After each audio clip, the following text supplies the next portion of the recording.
Hello, good morning बच्चों। कैसे हैं आप सब?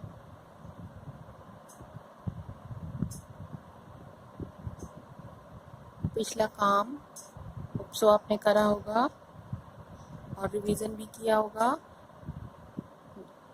वर्क नहीं किया है तो उसको कर लीजिएगा। डायग्राम्स मैंने आपको बताए थे उनको रिवीजन करने के लिए। और लास्ट टाइम आपको हम बता रहे थे कि आपकी जो पृथ्वी है उस पर आसपास चारों तरफ वायु हैं और वो वायु तरह तरह की गैसों से बनी हुई हैं और उन गैसों का अपना अलग भार होता है। ठीक है बच्चों। और उस भार को हम वायु भार या वायु दाब कहते हैं। ये हमने बात की थी और ये भी बताया था कि उसको हम बैरोमीटर से नापते हैं। ठीक है।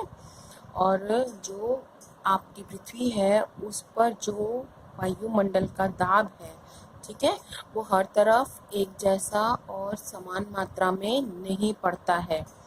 दाब हमारा जो है वो लंबवत और क्षैतिज दो तरीके से पृथ्वी के ऊपर पड़ता है और दोनों में अलग अलग तरह की भिन्नताएं होती हैं।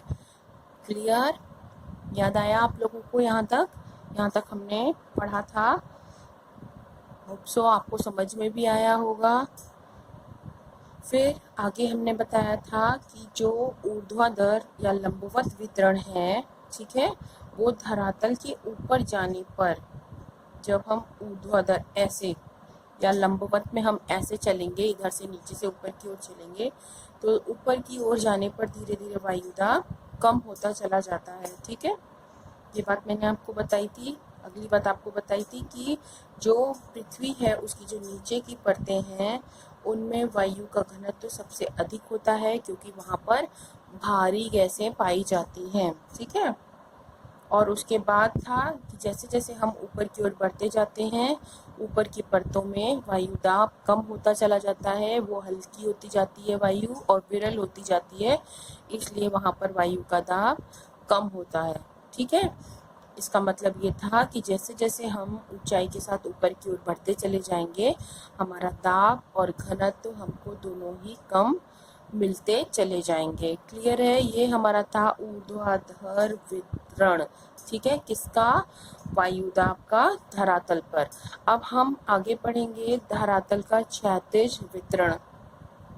तो क्षैतिज वितरण में आपका था वायुमंडल जो है आपका, उसका जो दबाव है, ठीक है, वो अक्षांशीय वितरण को हम, यानी कि जो अक्षांश आपको मैंने बताए थे, आप पुरानी टीचर ने आपको बताए थे कि ये आपके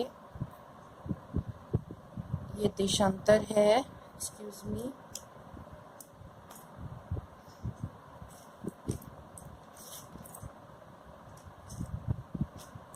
आपकी जो ये लाइनें थी लास्ट ईयर आपने पढ़ा, ये देशांतर है। ठीक है बच्चों, ऐसी लाइनें आपकी जो पृथ्वी पर है और पृथ्वी पर जो ऐसी क्षैतिज या लेटी हुई लाइनें हैं वो अक्षांश हैं।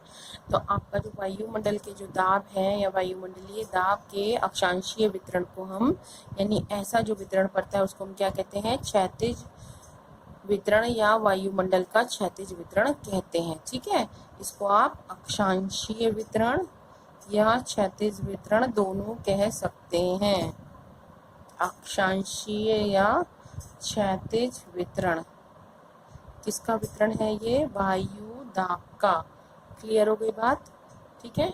अब इसी वितरण के आधार पर, अक्षांशीय वितरण के आधार पर हम हमारी जो पृथ्वी है उस पर हम पेटियां बनाते हैं। ठीक है, क्योंकि हमने आपको बताया था हमारी जो रेखाएं हैं वो काल्पनिक हैं। पृथ्वी पर वायुमंडल की निम्न पेटियां पाई जाती हैं और वायुदाब की भी निम्न पेटियां पाई जाती हैं। देखिए, पहली वायुदाब की पेटी है विषुवतीय या भूमध्य रेखीय पेटी, दूसरी उपोष्ण उच्च वायुदाब पेटी, तीसरी उपध्रुवीय निम्न वायुदाब पेटी और चौथी ध्रुवीय उच्च वायुदाब पेटी। ठीक है, ये 4 पेटियां आपकी हैं, वायुदाब की पेटियां पृथ्वी पर है अक्षांशीय आधार पर। इनको आप कैसे याद करेंगे? इनको याद करने के लिए सबसे पहली पेटी आपकी सेंटर में आपकी भूमध्य रेखा है, तो भूमध्य रेखीय पेटी हो गई। ठीक है, ये पेटी आपकी भूमध्य रेखीय पेटी हो गई। ये निम्न वायुदाब, यहाँ से स्टार्ट करेंगे, निम्न वायुदाब, फिर उच्च वायुदाब, उपोष्ण मीन्स ना बहुत गर्म ना बहुत ठंडा, फिर निम्न वायुदाब, उपध्रुवीय क्योंकि ये ध्रुव के पास में इसलिए उपध्रुवीय, निम्न वायुदाब, और फिर ये ध्रुवीय पेटी उच्च वायुदाब, यानी निम्न उच्च निम्न और फिर उच्च। ठीक है बच्चों, इसको याद रखिएगा। इसी तरीके से इधर भी है, निम्न, ये उच्च, ये फिर निम्न उपध्रुवीय और ये ध्रुवीय उच्च। ठीक है, ये 0 डिग्री की भूमध्य रेखीय पेटी, ये उपोष्ण उच्च वायुदाब पेटी, ये दोनों तरफ उपध्रुवीय निम्न वायुदाब पेटी, और ये ध्रुवीय उच्च वायुदाब। निम्न उच्च निम्न उच्च, निम्न उच्च निम्न उच्च। उच्च मतलब ऊंचा, यानी कि जहाँ वायुदाब ज्यादा है, निम्न मतलब कम, यानी कि वायुदाब जहाँ पर कम है। ठीक है, इतना क्लियर हो गया होगा आपको। उसके बाद में देखिए, वायुदाब और तापमान दो अलग अलग चीजें थी, मैंने बताया था। वायुदाब मीन्स वायु का भार, और तापमान मीन्स जो हमें सूर्य से ऊर्जा प्राप्त होती है। दोनों में विपरीत मीन्स उल्टा संबंध होता है। किसी जगह पर अगर तापमान ज्यादा होगा तो वहाँ वायुदाब हमेशा कम होगा। ठीक है, अगर तापमान कम होगा तो वायुदाब ज्यादा होगा। ठीक, इस चीज को याद रखिएगा बच्चों। ठीक है, इसीलिए एक बात भी कही जाती है कि अगर थर्मामीटर ऊंचा है, यानी थर्मामीटर में टेम्परेचर ऊंचा है, तो बैरोमीटर नीचा रहेगा। ठीक है, बैरोमीटर से हम वायुदाब नापते हैं ना, और इससे तापमान या टेम्परेचर नापते हैं। तो जब थर्मामीटर ऊंचा तो बैरोमीटर नीचा, और जब बैरोमीटर ऊंचा यानी कि वायुदाब ऊंचा होगा तब तापमान कम हो जाएगा। ठीक है, यानी कि थर्मामीटर नीचा हो जाएगा। इतनी बात आपको क्लियर हो गई? ठीक है, अब देखिए, ये आपको क्लियर हो रहा है। ये डायग्राम मैंने बनाया है, वही पीछे जो भी आपको बता रही थी मैं, वायुदाब की पेटियां। ठीक है, ये पेटियां थी, ये भूमध्य रेखीय निम्न वायुदाब, ये उपोष्ण उच्च वायुदाब, ये निम्न वायुदाब, ये उच्च वायुदाब। जो ब्लैक पेटी है वो उच्च वायुदाब की हैं, जो पिंक पेटी है वो निम्न वायुदाब की हैं। क्लियर है बच्चों? तो जो पिंक कलर है वो निम्न वायुदाब पेटी को दिखा रहा है, जो ग्रे कलर है वो उच्च वायुदाब पेटी को दिखा रहा है। इसको ध्यान रखिएगा। इसके साथ ही आपको एक और चीज याद रखनी है इसको समझने के लिए, वो ये है कि जहाँ तापमान अधिक होगा वहां पर तो जो हवाएं हैं वो तापमान अधिक होने के कारण वहां पर हवाएं गर्म हो जाएंगी। ठीक है, और ये चीज आपको ध्यान रखनी है कि हवाएं गर्म होकर के हल्की हो जाती हैं और हल्की होकर के ऊपर की ओर उठती हैं। क्लियर है? ठीक है, ये चीज ध्यान रखिएगा कि हवाएं जब गर्म होंगी तो वो हल्की होकर के ऊपर की ओर उठेंगी। क्लियर? सेकंड बात आपको ये ध्यान रखनी है कि हमेशा जो वायुदाब है, ठीक है, या जो वायु है हमारी, वो ये देखिए यहाँ पर मैं लिख दे रही हूँ उच्च वायुदाब से, या आप अपनी कॉपी पे इस तरीके से ही अलग लिख लीजिएगा। वायु जो है वो उच्च वायुदाब से किधर को चलती हैं? निम्न वायुदाब की ओर। ठीक है बच्चों, निम्न वायुदाब। हवाएं किधर से किधर को चलती हैं? हवाएं उच्च वायुदाब से निम्न वायुदाब की ओर चलती हैं। और फर्स्ट पॉइंट आपको मैंने बताया था, हवाएं जब गर्म होती हैं, ठीक है, तब वो क्या हो जाती हैं? हल्की हो जाती हैं, और हल्की होकर के क्या होती हैं? ऊपर की ओर उठती है, यानी ऊपर को जाती हैं। ठीक है, ये आप अपनी कॉपी पर इसी तरीके से कहीं पर नोट कर लेंगे।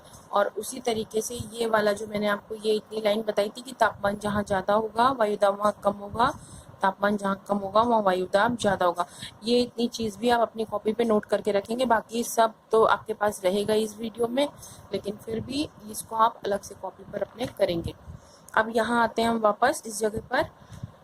जो हमारी वायुदाब पेटियाँ हैं बहुत इंपॉर्टेंट हैं और इनको बहुत ध्यान से सुनिएगा, समझिएगा, अदरवाइज फिर ये आपके समझ में नहीं आएंगी। देखिए अब होता क्या है बच्चों, ये हमारी भूमध्य रेखीय पेटी है, ठीक है। मैंने आपको बताया था कि यहाँ पर सूर्य की किरणें सबसे सीधी पड़ती हैं, यानी कि यहाँ पर हमारा क्या होता है, तापमान बहुत अधिक होता है, ठीक है। अब ये देखिए ये पेटी हमारी कितनी दूरी में है, 0 डिग्री, यानी कि भूमध्य रेखा से लेकर के दक्षिण और उत्तर और दक्षिण दोनों साइड में 10-10 डिग्री तक ये पेटी होती है, ठीक है। 0 डिग्री से लेकर के 10 डिग्री उत्तरी अक्षांश और 10 डिग्री दक्षिणी अक्षांश तक हमारी ये पेटी होती है। इसको हम भूमध्य रेखीय पेटी कहते हैं, ठीक है। और एक चीज और, इस जगह पर यानी इस पेटी पर पृथ्वी का जो घूर्ण होता है, यानी घूर्ण गति जो होती है वो बहुत तेज होती है, ठीक है। यहाँ पर एक अपकेंद्रित बल कार्य करता है, और क्योंकि सूर्य की किरणें सीधी पड़ती हैं और इस बल के कारण क्या होता है, तापमान अधिक होने से यहाँ हवाएं गर्म होती हैं और गर्म होकर के हल्की होती हैं, हल्की होकर के ऊपर उड़ जाती हैं, जिसके कारण यहाँ पर निम्न वायुदाब का केंद्र बन जाता है, ठीक है। अब मैंने आपको बताया था हवाएं हल्की होकर के निम्न वायुदाब से उच्च वायुदाब की ओर चलती हैं, यानी हवाएं यहाँ से उठेंगी और इस तरफ को चलने लगेंगी, ठीक है। आपको दिख रहा है ना,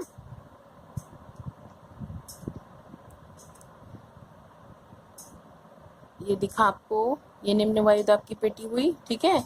यहाँ हवाएं उठेंगी और यहाँ पर से ऊपर की ओर बढ़ करके इधर को जाएंगी, इधर को जाएंगी, यहाँ जगह खाली हो जाएगी, ठीक। यहाँ उनकी जगह खाली हो जाएगी। जैसे हम अपनी चेयर छोड़ के दूसरी चेयर पे बैठ जाएं तो हमारी चेयर खाली हो जाएगी ना, तो वहाँ पे कोई और आकर के बैठेगा। इसी तरीके से इस जगह पर जब हवाएं उठ करके हल्की होकर के चली दूसरी तरफ को चल देती है इधर उधर को, तब क्या होता है, साइड में हमारा उच्च वायुदाब केंद्र है, ठीक है। यहाँ पर तापमान यहाँ से कम है, इसलिए ये उच्च वायुदाब का केंद्र है, क्योंकि तापमान कम होगा तो वायुदाब अधिक होगा, ठीक, इन दोनों जगह पर। अब क्या होगा, जब यहाँ वायुदाब अधिक होगा तो हवाएं क्या करेंगी, उच्च वायुदाब से निम्न वायुदाब को आने लगेंगे। देखिए ग्रीन वाली लाइन है, उच्च वायुदाब है ना यहाँ ग्रे में, तो ये जो ग्रीन लाइन है देखिए निम्न वायुदाब की ओर को हवाएं चल देंगी। क्लियर है, ठीक है। तो क्या होता है, हवाएं यहाँ से उपोष्ण उच्च वायुदाब पेटी से दक्षिण और उत्तर दोनों में से निकल करके भूमध्य रेखीय पेटी पर आती है, और आपकी जो उपोष्ण उच्च वायुदाब की पेटी है वो 30 से 35 डिग्री तक उत्तरी अक्षांश और दक्षिणी अक्षांश दोनों में है। क्लियर है इतनी बात, ठीक है। इस पेटी को हम शांत पेटी भी कहते हैं, या इसको हम डोलड्रम भी कहते हैं। क्लियर है, ये वाली जो पेटी है इसको हम शांत पेटी या डोलड्रम पेटी कहते हैं। फिर हम इस पर आते हैं, यहाँ हमारा उच्च वायुदाब का केंद्र है। क्लियर है। अब क्योंकि ये हवाएं हमारी यहाँ से उठ करके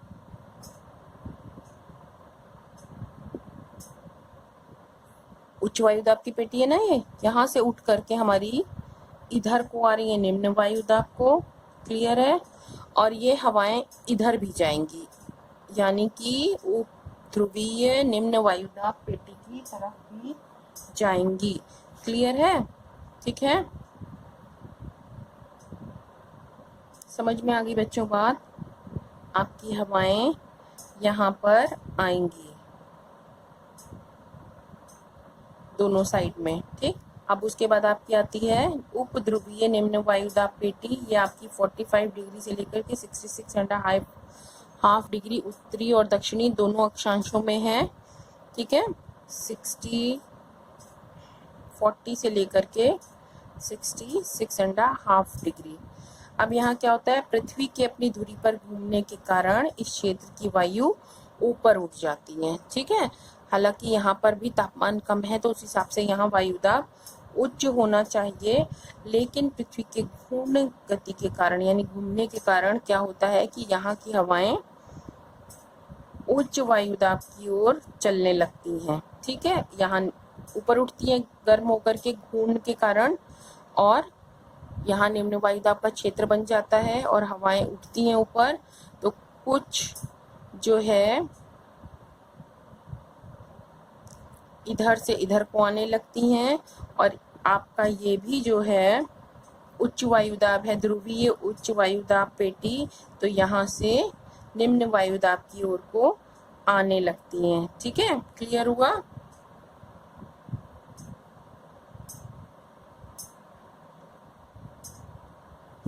समझ में आई ना बच्चों बात? यहाँ की हवाएं, यहाँ तापमान कम है लेकिन फिर भी यहाँ निम्न वायुदाब है। क्यों? क्योंकि यहाँ पर पृथ्वी की घूर्ण गति के कारण हवाएं गर्म होकर के ऊपर को उठने लगती है, तो वापस यहाँ पर क्या बन जाता है? निम्न वायुदाब का क्षेत्र बन जाता है। ठीक है, इतनी बात क्लियर हुई? निम्न वायुदाब का क्षेत्र बनने के कारण यहाँ जगह खाली हो जाती है, और जो उपोष्ण उच्च वायुदाब पेटी की हवाएं हैं और जो ध्रुवीय उच्च वायुदाब पेटी की हवाएं हैं वो इधर से इधर को चलने लगती हैं, और ये निम्न वायुदाब केंद्र बन जाता है। ठीक, उसके बाद में आपका आता है 80 से 90 डिग्री पर ध्रुवीय उच्च वायुदाब पेटी। यहाँ पर घूर्ण गति बहुत कम होती है, तापमान भी बहुत कम पाया जाता है, इसलिए हवाएं यहाँ पर गर्म होकर के हल्की नहीं हो पाती और ऊपर भी नहीं जा पाती। वो हवाएं यहीं रह जाती हैं और उनका भार यहीं पर पड़ता है, इसलिए यहाँ पर उच्च वायुदाब होता है। क्लियर हो गई इतनी बात? ये निम्न वायुदाब तापमान और घूर्ण के कारण हवाएं उठ करके ऊपर चलती हैं, तो ये निम्न वायुदाब हो जाता है। यहाँ पर उच्च वायुदाब है, ठीक है, जिसकी वजह से हवाएं निम्न वायुदाब की ओर चलती हैं, इसलिए यहाँ उच्च वायुदाब हो जाता है। और ये घूर्ण के कारण हवाएं फिर ऊपर हल्की होकर के उठती है, तो यहाँ निम्न वायुदाब होता है। और ध्रुवीय और उच्च उपोष्ण उच्च की तरफ से दोनों तरफ से हवाएं निम्न वायुदाब की ओर को चलने लगती हैं। ठीक है बच्चों, तो ये आपकी हो गई वायुदाब की पेटियां। इसको ठीक से पढ़ लीजिएगा। अगर आपके फिर भी समझ में नहीं आता है तो मैं एक बार आपको फिर से वीडियो देख करके समझने की कोशिश कीजिएगा, और कोई प्रॉब्लम हो तो बताइएगा। उसके बाद हमारे रह गए थे आर्द्रता।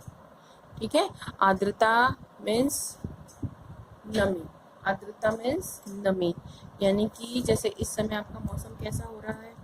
गीला गीला हो रहा है ना, हर तरफ भीगा भीगा सा चिपचिप सा मौसम है, कुछ भी सूखा सूखा नहीं हम लोगों को लग रहा है, तो इसको हम क्या कहते हैं? आर्द्रता। यानी कि वायुमंडल में जो भी हमारी जल वाष्प उपस्थित है, यानी जल से बनने वाली भाप, उसको हम क्या कहते हैं? आर्द्रता कहते हैं। ठीक है, समझ में आ गई बात? आर्द्रता क्या है? वायुमंडल में उपस्थित जल वाष्प आर्द्रता कहलाती है। अब आपको पता है वायुमंडल में जल वाष्प कैसे आती है? आपका जो वायुमंडल है उसमें जल वाष्प, आपने साइंस में भी पढ़ा होगा कि जल जो होता है सूर्य की गर्मी के कारण भाप में बदल जाता है, उसको हम जल वाष्प कहते हैं। और जल का यही वाष्प में बदलना वाष्पीकरण कहलाता है। वाष्पीकरण किसको कहते हैं हम? जल का वाष्प में बदलना वाष्पीकरण कहलाता है। आपने गैस पे कभी पानी गर्म होते हुए देखा है? धीरे धीरे उसमें से धुआं निकलने लगता है, हल्का हल्का सा, वो वाष्प होती है जल की। ठीक है, वही जो क्रिया होती है, जो पानी होता है जो आपका धीरे धीरे उड़ने लगता है गर्म होकर के, वही वाष्पीकरण होता है। ठीक है बच्चों, अब क्या होता है? जो सूर्य की किरणें होती हैं वो जब धरातल पे पड़ती हैं तो जहाँ कहीं नमी होती है उसको वो वाष्प में बदल देती हैं। ठीक है, इसी को हमने बताया अभी वाष्पीकरण होता है। ठीक, आगे बात समझ में इतनी? अब आगे क्या होता है? जब वाष्पीकरण हो जाता है तब, अब इस समय जैसे वाष्पीकरण हो रहा है आपका, ठीक, इस समय आर्द्रता है, नमी है, धूप निकलती है, तो पानी अधिक होने के कारण वाष्पीकरण होता है, लेकिन कम होता है। क्यों? क्योंकि तापमान उतनी मात्रा में हमको नहीं मिलता है, और यही तापमान जब गर्मी होती है तो बहुत अधिक मात्रा में हमको मिलता है। ठीक है बच्चों, तो होता क्या है? इसके बाद सर्दी आती है तो धीरे धीरे आपका तापमान घटने लगता है। तो जब तापमान घटने लगता है तो जल वाष्प क्या होती है? जल में परिवर्तित होने लगती है। ठीक है, उसको हम क्या कहते हैं? संघनन कहते हैं। यानी कि जो जल है, वाष्प है, वो धीरे धीरे इकट्ठी होने लगती है और जल में बदल जाती है, यानी कि पानी में बदलने लगती है। ठीक है, इस क्रिया को हम क्या कहते हैं? संघनन कहते हैं। और आपका ओला है, पाला है, कोहरा है, ये सब इसी संघनन के कारण ही होते हैं। अगर इस संघनन की क्रिया नहीं होती तो हमारे यहाँ वर्षा नहीं होती। ठीक है, अब आगे देखिए, आपने स्वच्छ खुली हवा में वायुमंडल में जल वाष्प का संघनन होने से क्या होता है? उसके जो कण होते हैं वो संगठित हो जाते हैं। ठीक है, यानी जो वायुमंडल में जल वाष्प है आपकी, उसका क्या होता है? अभी मैंने बताया, तापमान घटने पर संघनन होता है और उस संघनन के कारण क्या होता है? जो कण होते हैं वो संघनित होकर के आकार में बड़े बड़े हो जाते हैं। ठीक है, और बड़े होकर के भारी हो जाते हैं। हम कोई चीज़ हम उसको जोड़ते रहेंगे उसमें, तो बड़ी हो जाएगी और बड़ी होकर के भारी होते जाएगी, और भारी होकर के क्या होगी? वो धरातल पर गिरने लगेगी। ठीक है, जल वाष्प जो है वो एक एक कण जल वाष्प के आपस में जुड़ेंगे और वो भारी होते होते बूंदों का रूप ले लेंगे, और बूंदों का रूप लेते ही भारी होकर के वो धरती पर गिरेंगे। इन्हीं को हम क्या कहते हैं?